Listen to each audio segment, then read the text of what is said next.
Bismillahirrahmanirrahim. Assalamualaikum warahmatullahi wabarakatuh. Halo semuanya, jumpa lagi bersama saya Yajid Fahmi di Aba Arsal Channel.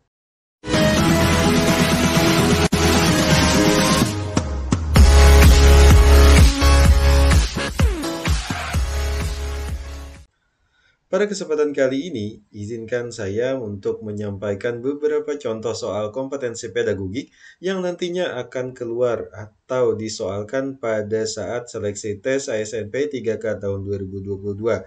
Setidaknya ini akan menjadi gambaran bagi Bapak dan Ibu sekalian untuk menjawab soal-soal tersebut.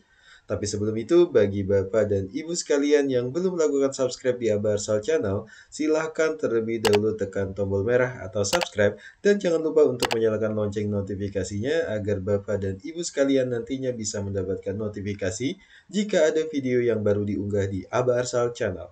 Terima kasih atas subscribe yang Bapak dan Ibu berikan. Langsung saja untuk membahas kompetensi pedagogik yang pastinya akan keluar pada saat tes pegawai pemerintah dengan perjanjian kerja atau P3K guru, di mana salah satu contoh-contoh soal pedagogik ini adalah merupakan salah satu contoh soal pedagogik yang umum atau yang tidak tergantung pada mata pelajaran tertentu, di mana kompetensinya adalah perencanaan pembelajaran. Kemudian capaian pembelajarannya adalah merumuskan indikator kompetensi dan capaian pembelajaran berdasarkan standar kompetensi lulusan. Dan indikator esensialnya adalah dengan mencermati standar kompetensi lulusan, peserta dapat merumuskan indikator kompetensi. Adapun soalnya antara lain yang pertama, kita lihat dulu soalnya. Pada rancangan pembelajaran terdapat contoh kompetensi dasar yaitu mengidentifikasi jenis, sifat, dan fungsi bahan alam dari tanaman yang produk karya seni rupa dan kriya, maka rumusan indikator yang bisa dikembangkan guru pada tingkatan kognitif mencipta atau C6 yang tepat adalah A. Mengelompokkan bahan alam dari tanaman pandan untuk produk karya seni rupa. Yang B. Menyebutkan fungsi tanaman pandan untuk produk karya seni rupa. Atau C. Menjelaskan sifat tanaman pandan untuk produk karya seni rupa. Atau D. Membedakan sifat tanaman pandan dengan tanaman suji untuk karya seni rupa. Dan yang E. Membuat produk karya seni serupa dari tanaman pandan. Dari beberapa pilihan ini tentunya Bapak dan Ibu sekalian sudah tentunya dapat memahami atau menentukan pilihan mana yang tepat untuk soal nomor 1. Ya, mungkin untuk C6 itu kategorinya yaitu mencipta, berarti membuat sebuah karya atau produk. Dalam sekilas kalau C6 ini sangat gampang untuk dibedakan, maka jawabannya sudah pasti adalah yang E. Tapi untuk lebih lebih memperkaya khasanah keilmuan kita, maka di sini saya jelaskan saya tempatkan juga pembahasannya. Di mana untuk menjawab soal tersebut, peserta harus memahami tingkat kognitif dengan kata kerja operasionalnya, yakni jadi untuk menjawab soal-soal seperti itu, nantinya Bapak dan Ibu sekalian harus mengetahui kata kerja operasionalnya. Di sini saya sudah berikan tabelnya untuk C1 misalnya tingkatan kognitifnya. C1 yakni mengingat, berarti menghafal nih. Jadi apa kata kerja operasionalnya? Yaitu pertama, menyebutkan, menghafalkan, mengetahui, menuliskan, dan memberi label. Kemudian untuk C2 yakni memahami, berarti mereka paham apa yang mereka pelajari. Jadi mereka bisa kata kerja operasionalnya membedakan, menerangkan, mengartikan, merangkum, dan juga mengelompokkan. Kemudian untuk C3 yakni menerapkan, mereka contoh kata kerja operasionalnya yakni melaksanakan, melakukan, melatih, membiasakan, membedakan, menyelesaikan, dan juga menggunakan. Kemudian untuk C4, C5, dan C6 ya. C4 menganalisis, di mana kata kerja operasionalnya adalah memilih, menata, menyeleksi, mendiagnosis, mengedit, dan menguraikan. Kemudian untuk kategori C5 atau mengevaluasi, mereka kata kerja operasionalnya adalah membuktikan, memisahkan, menguji, mengukur, mengkritik, memvalidasi, dan memonitor. Kemudian untuk C6 atau mencipta, kata kerja operasionalnya antara lain membangun, membentuk, membuat, menampilkan, memperjelas, menemukan, dan juga menyusun. Di mana dari pilihan tersebut ada kata membuat untuk C6, yakni membuat produk karya seni rupa dari tanaman pandan. Jadi jawabannya sudah jelas, yakni E, ya, atau E. Oke, sampai di sini mudah-mudahan apa yang saya jelaskan cukup jelas untuk Bapak dan Ibu sekalian. Kita lanjut untuk soal nomor 2, yakni kompetensi yang dicapai sama. Namun di sini berdasarkan rumusan indikator kompetensi peserta dapat merumuskan capaian pembelajaran. Jadi di sini untuk membuat capaian pembelajarannya. Soalnya antara lain sebagai berikut. Soal nomor 2. Oke, kita coba diperkecil saja dulu supaya bisa lebih kelihatan. Ya, nggak bisa. Oke, biarkan saja. Sebentar.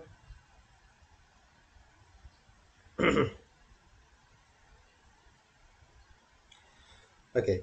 Pada sebuah rancangan pembelajaran atau RPP, tertulis contoh rumusan indikator kompetensi, yaitu menjelaskan kondisi operasi sistem dan komponen perangkat keras. Jika seorang pendidik akan menyusun menjadi tujuan pembelajaran, maka rumusan yang tepat adalah A. Setelah melaksanakan proses pembelajaran, melalui praktek siswa dapat menjelaskan kondisi operasional sistem dan komponen perangkat keras berupa komponen input, proses, dan juga output. Kemudian yang B, setelah melaksanakan proses pembelajaran dan menggali informasi melalui diskusi, siswa dapat menjelaskan kondisi operasi sistem dan komponen perangkat keras secara benar. Atau C, siswa dapat menjelaskan kondisi operasi sistem dan komponen perangkat keras berupa komponen input, proses, dan output secara benar. Atau D, menjelaskan kondisi operasi sistem dan komponen perangkat keras komponen input, proses, dan output tanpa melihat catatan. Di mana di sini indikator yang harus dijelaskan menjelaskan kondisi operasi sistem dan komponen perangkat keras. Berarti mereka dapat menjelaskan operasi sistem, kan sebenarnya. Jadi penjelasannya, ada pilihan E. Setelah melaksanakan proses pembelajaran dan menggali informasi melalui diskusi materi, kondisi operasi sistem dan komponen perangkat keras secara benar tanpa melihat catatan. Di sini tidak ada tujuannya. Kalau di sini menjelaskan, oke. Kita coba langsung ke pembahasan. Unsur-unsur dalam merumuskan tujuan pembelajaran hendaknya memenuhi kaidah A, B, C, D, yakni A. Audience adalah peserta didik yang akan belajar. Kemudian behavior atau B adalah perilaku yang spesifik yang dimunculkan oleh peserta didik setelah selesai memperoleh pengalaman belajar dalam pelajaran tersebut. C atau condition adalah kondisi yang berarti batasan yang dikenakan kepada peserta didik atau alat atau peralatan yang digunakan peserta didik pada saat dilakukan penilaian.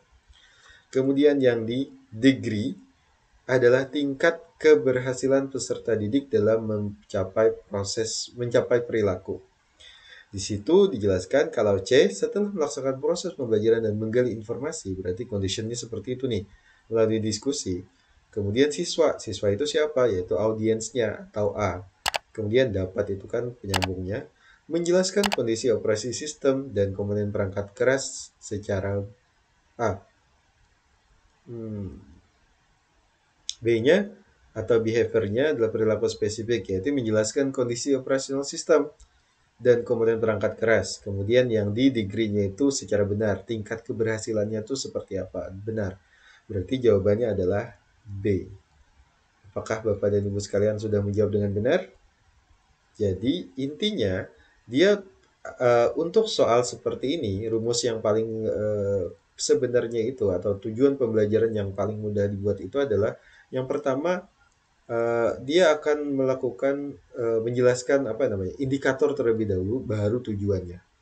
Kalau yang C itu sebenarnya benar, tetapi dia langsung ke tujuannya. Wah ya, secara jelasnya itu tidak menginput lagi atau tidak memasukkan lagi indikator di dalam jawabannya. Jadi yang benar itu ada bunyi indikatornya, kemudian yaitu melalui prosesnya, kemudian ada hasil yang dicapai. Oke, demikian untuk soal yang nomor 2 mudah-mudahan bisa dipahami dengan baik oleh Bapak dan Ibu sekalian. Oke, sekarang soal nomor 3. Di mana nomor 3 ini capaian pembelajarannya adalah menetapkan materi, proses sumber media, penilaian, dan evaluasi pembelajaran. Indikator esensialnya adalah berdasarkan capaian pembelajaran, tujuan pembelajaran yang telah dirumuskan, peserta dapat menetapkan materi pembelajaran yang diperlukan. Jadi ini ada hubungannya dengan pemilihan materi untuk diajarkan. Oke, kita lihat soalnya. Pada saat menyusun perencanaan pembelajaran produk materi tentang unggas, berarti ini prakarya lagi ya, seorang guru merumuskan tujuan pembelajaran agar siswa dapat mendefinisikan hewan unggas, mengelompokkan dan membedakan jenis-jenis unggas. Adapun pilihan strategi pembelajaran untuk menjelaskan materi kepada siswa tersebut yakni strategi pembelajaran deduktif.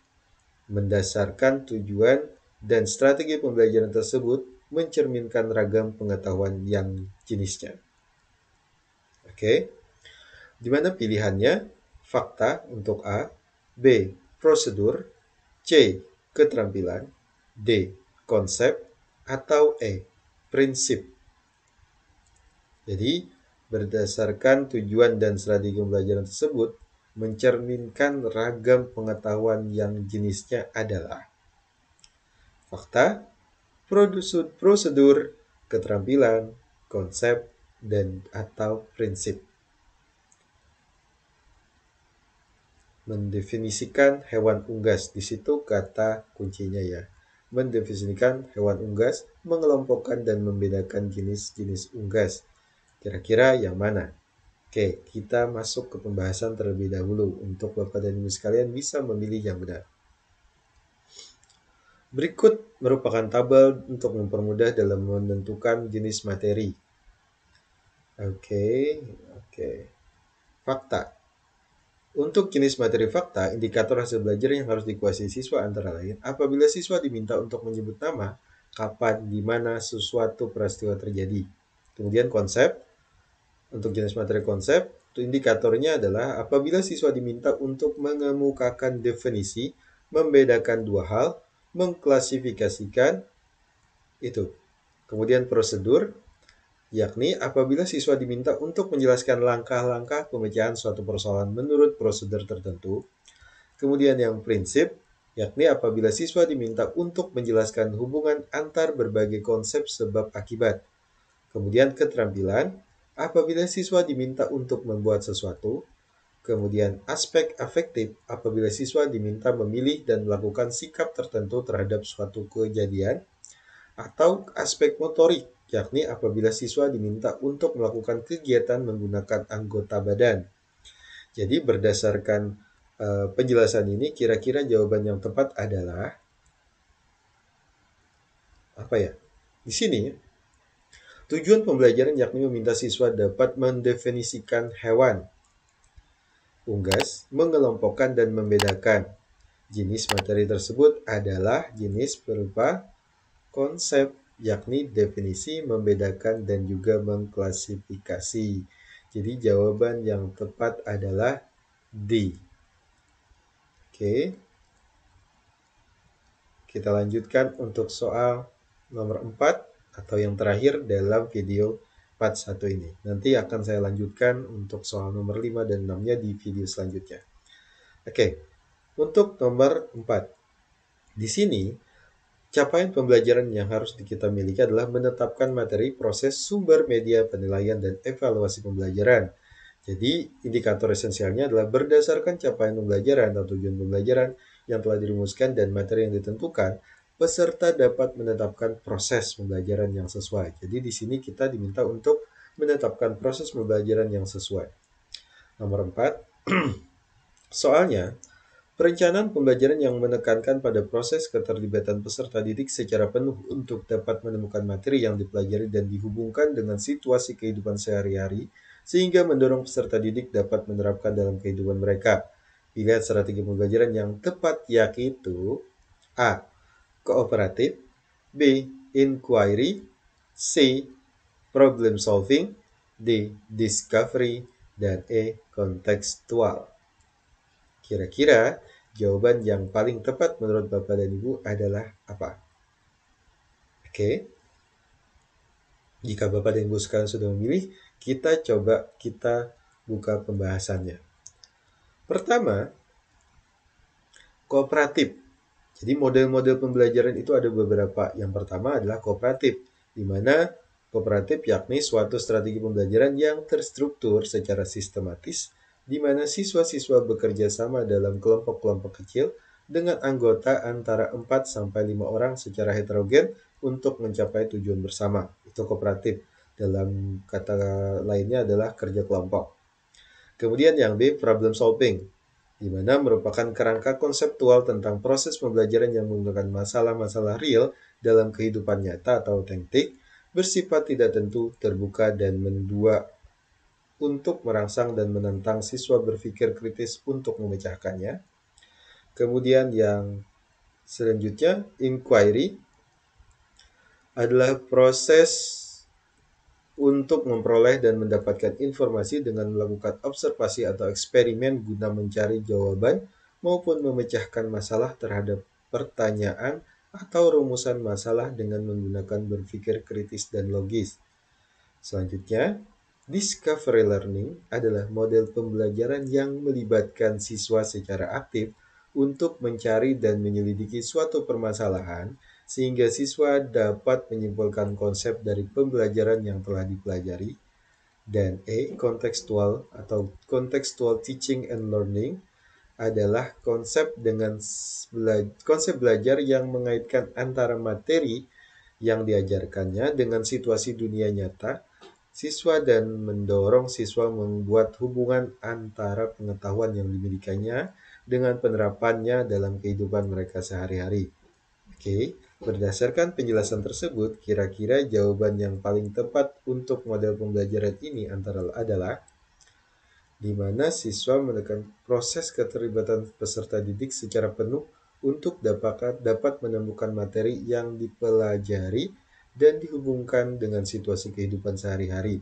Sepertinya jawaban yang paling tepat adalah ya. Jawaban yang paling tepat adalah E, yakni membuat hubungan antara pengetahuan yang dimilikinya dengan penerapan dalam kehidupan mereka sehari-hari. Oke, demikian contoh soal pedagogik untuk materi umum atau materi seleksi P3K untuk mata pelajaran umum. Jadi ini umum aja, tidak bersifat salah satu mata pelajaran. Jadi Bapak dan Ibu sekalian semuanya bisa menyimak dengan mempelajarinya dengan seksama. Dan ini tidak berbatasan, walaupun nantinya dicontohkan ada mata pelajaran informatika, ada pelajaran prakarya dan lain sebagainya. Oke, demikian untuk video kali ini. Saya lanjutkan untuk video selanjutnya atau soal berikutnya di video yang selanjutnya atau di part 2. Dan jangan lupa subscribe tentunya untuk mengetahui apakah nantinya akan ada soal berikutnya atau video yang baru saya unggah untuk materi atau soal pedagogik kelanjutan dari soal ini. Oke, terima kasih sudah menonton. Semoga bermanfaat bagi Bapak dan Ibu sekalian. Terakhir, like jika Bapak dan Ibu suka dengan video ini. Dislike aja kalau tidak suka. Dan jangan lupa subscribe dan share video ini ke teman-teman Bapak dan Ibu sekalian untuk semuanya bisa mendapatkan manfaat dari video ini. Terima kasih. Assalamualaikum warahmatullahi wabarakatuh.